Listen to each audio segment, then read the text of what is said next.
Opa, aqui é o Dr. Alexandre Lima e nesse vídeo você verá um corte da live que eu fiz com a influenciadora Júlia Dorman com dicas para combater a queda de cabelo. Antes de começar, deixa aí o seu like e se inscreva no canal ativando todas as notificações. Já pode deixar o like agora, tá bom? Aí no final, se você não gostar, pode tirar que eu não vou ficar triste, não. Eu acho justo. Já curtiu? Então vamos lá para o vídeo. É engraçado que às vezes eu Exato. atendo no consultório pessoas que têm cicatriz de acne e falam, eu nem sabia que tinha tratamento. Ou que tem hiperidrose, que é um suor excessivo, eu nem sabia que tinha tratamento. E para o cabelo, gente, existem uma série de tratamentos, tá? Infelizmente, eu adianto uma coisa, não tem nada que é milagroso, que você chega assim, não tem uma pílula mágica que você vai tomar e bluf, né? Se tivesse, não tinha discussão, não precisava de nada É. disso, era só E ir lá eu, e e eu... tomar a pílula, né? É verdade. E outra coisa que eu falo bastante com elas, que é um cuidado em 360 graus. Tipo, vai lá no médico, faz um tratamento diretamente na raiz, aí chega em casa, mete chuveiro quente, pelando no cabelo, não cuida do cabelo, não hidrata.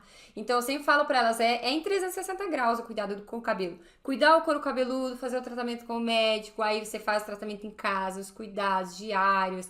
Tudo isso é importante. Comer bem, se alimentar bem, tomar bastante água, hidratar de dentro pra fora. Então, um Essencial. conjunto de coisas que vai fazer o sucesso, né? Que às vezes deixa tudo na costa do médico, né, doutor? E Exato. quanto maior o seu cuidado, quanto mais constante e consistente for o seu cuidado, mais fácil é para, uma vez que você sair da linha, aquilo não te prejudicar, né? Você faz um cuidado constante. Olha o cabelo da Júlia. Ela tá sempre. Ah, vamos dizer que todo dia ela faz tudo perfeito? Acredito que não, a gente não é perfeito. Mas ela tá o tempo todo cuidando. É aí, uma vez na semana, duas vezes no mês, não sei. É alguma coisa que você sai da linha, aquilo não vai te prejudicar. É igual eu Exato. faço uma dieta constante. Ah, um dia que eu como um bolo até um pouquinho a mais, é esse o meu grande problema? Não, o problema é você abrir aquela porta e falar, ah, pronto, agora eu vou comer todos os bolos e daqui para frente.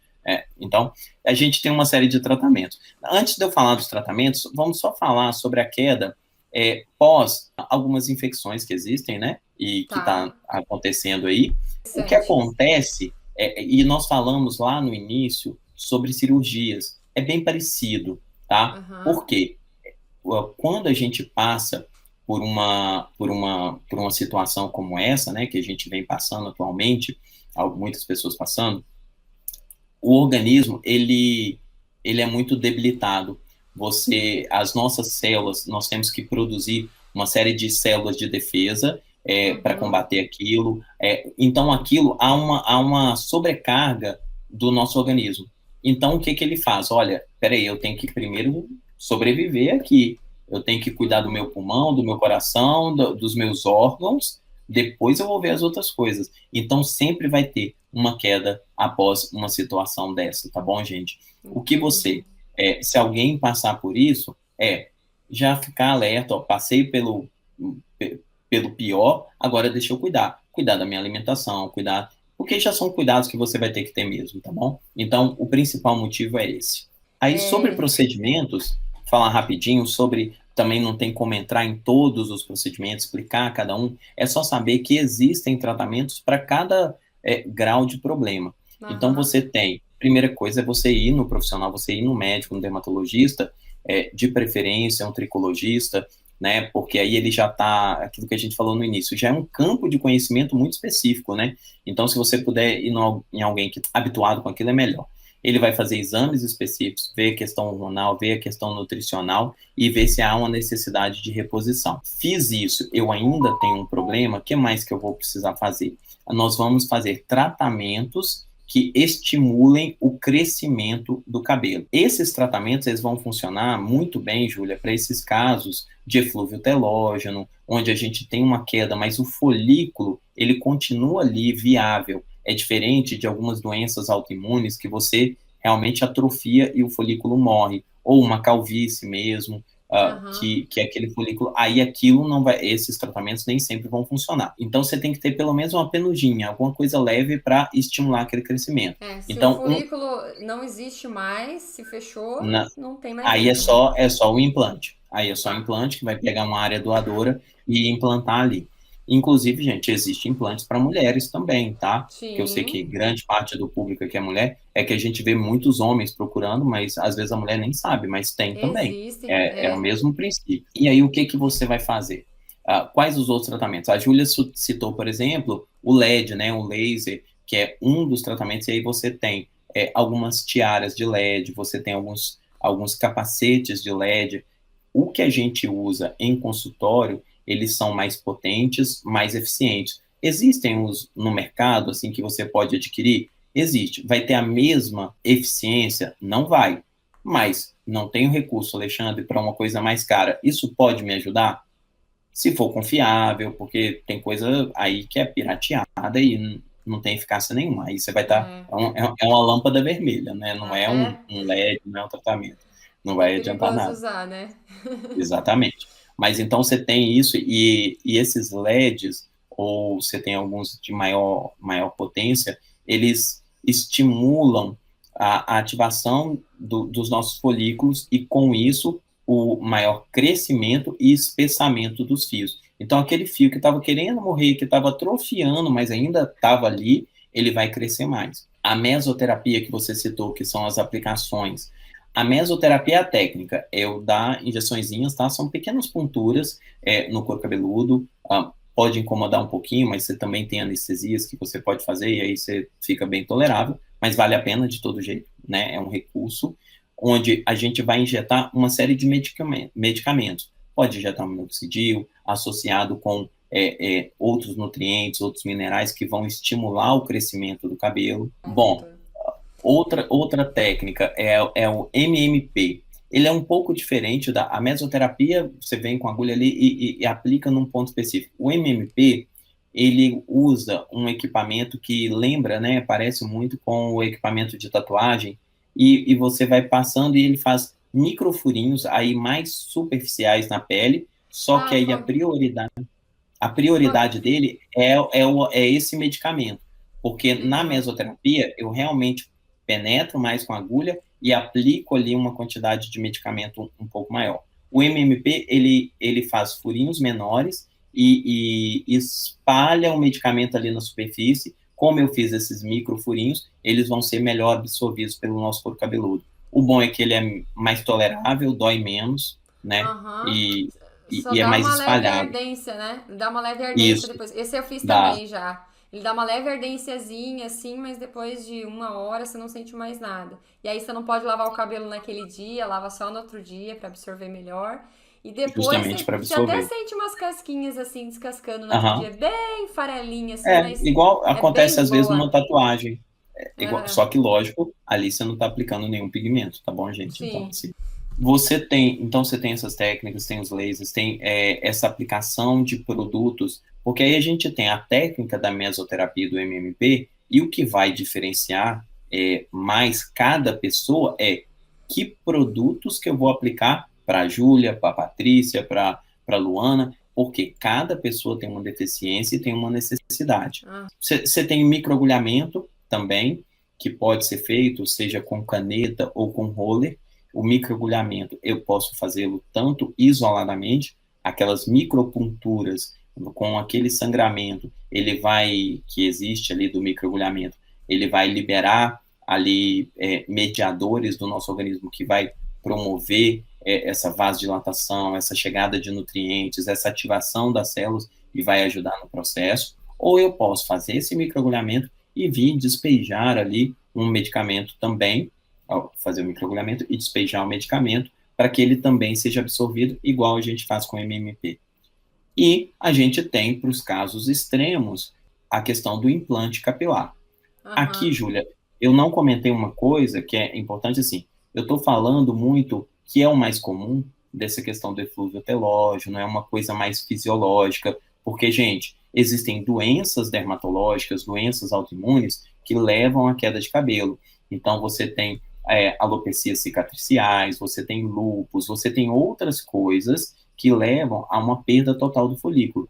E esses aí o tratamento seria totalmente diferente, esses tratamentos já não funcionam tão bem, né, podem ajudar, mas não funcionam tão bem, e por isso um diagnóstico do médico e um diagnóstico de alguém que estuda bem a fundo essas doenças é tão importante.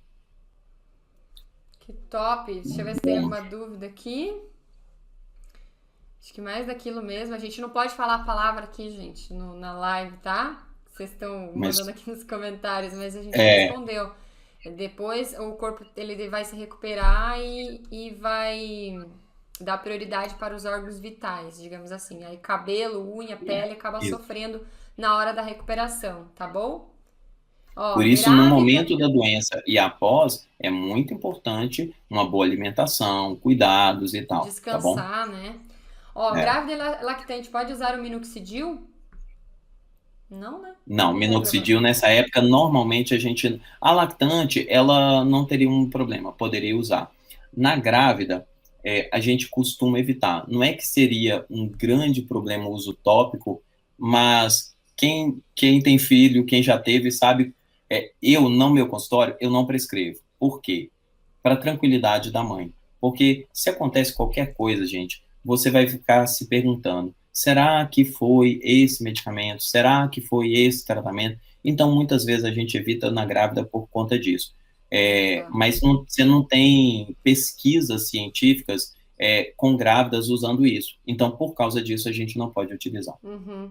Tem uma seguidora que perguntou aqui também, tintura faz o cabelo cair? Eu sempre oriento, gente, a deixar tintura, qualquer química, a gente não pode encostar na raiz, tá? Porque se você encostar no couro cabeludo, pode dar uma reação alérgica, pode dar coceira, pode causar algum problema ali no folículo e pode favorecer a queda. Então, a gente não aplica tintura no couro cabeludo, tá? Nem alisamento, nem nada, não pode, né? Até na hora do teste de mechas, pede para você fazer o teste de mechas no cabelo, tá? E na hora da aplicação, pode olhar o rótulo de toda a química. Respeite meio centímetro da raiz, né? Se seu cabelo tá caindo, está associando a tintura, tenta descobrir quais são os outros motivos porque seu cabelo realmente está caindo, investiga, tá se alimentando bem, tá comendo bem, tá com as vitaminas em dia, fez exame hormonal, tá tudo certinho, tá passando por um momento de estresse, não tá? Então, tudo pode estar causando a queda capilar e não a tintura em si, tá? Mas tem que tomar esse cuidado de passar longe da raiz, tá bom? É isso aí, falou tudo, né? Assim, o produto em si, de uma forma geral, não é o que vai fazer cair o cabelo, se a gente está falando de um bom produto. Porque às vezes você tem produtos de qualidade ruim, que aí ele pode fazer o seguinte, ele pode ressecar o seu fio, e aí ressecando ele vai fraturar. E aí é importante essa diferenciação entre o que é queda, ou seja, lá do folículo, e o que é uma fratura do fio. Porque eu tenho aqui o fio, eu fraturei, ele continua aqui no couro cabeludo, aquele, né, vai ficar o espigadinho ali, aquele pedacinho, ele fraturou. Aí tem muita qualidade do produto que você vai utilizar também. Aí a Júlia domina muito mais que eu. Né, tem muitas pessoas que têm o corte químico, que é a queda, né, fica aquelas manchas assim no couro cabeludo de queda. Se tivesse tido corte químico só no fio, teria quebrado aqui, ó, próximo da raiz. Mas como tem pessoas que aplicam na raiz com o pincel assim, aí o cabelo cai desde a raiz, às vezes fica até com uma cicatriz ali no couro cabeludo que demora para recuperar depois, né? Porque o corte químico foi mais severo, fica mais severo ainda. Então tem que tomar todo cuidado. Você viu essa pergunta que passou ali, doutor? Qual? Deixa eu ver. Aqui, ó, achei de novo ela. Depois de quanto tempo de queda devo me preocupar? Depois de quanto tempo de queda? Bom, gente, eu demorei, eu falo... hein, gente? Eu fui faísca lenta. Pensa o seguinte, né? Pós-gravidez, é normal você ter uma queda ali ao longo de uns 4 meses. Eu não falo para ficar esperando tempo nenhum, não. Você começa com algum cuidado. Começa com os cuidados cosméticos, observar essa questão da alimentação, observar a questão do estresse, faz uma consulta. É melhor você ter um diagnóstico precoce de que é normal, e aí você já vai ficar mais tranquila, não, isso é normal, daqui a pouco, 1 mês, 2 meses, ele começa a voltar ao normal.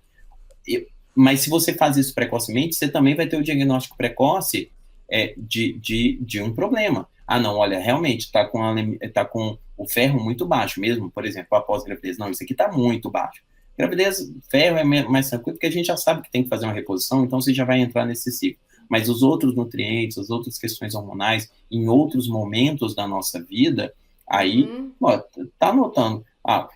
Eu falo assim, esperou 1 semana, esperou 2 semanas, você tá vendo que aquilo continua consistente, já procura, não precisa esperar demais não, tá bom? Porque Exato. excesso não é normal nunca.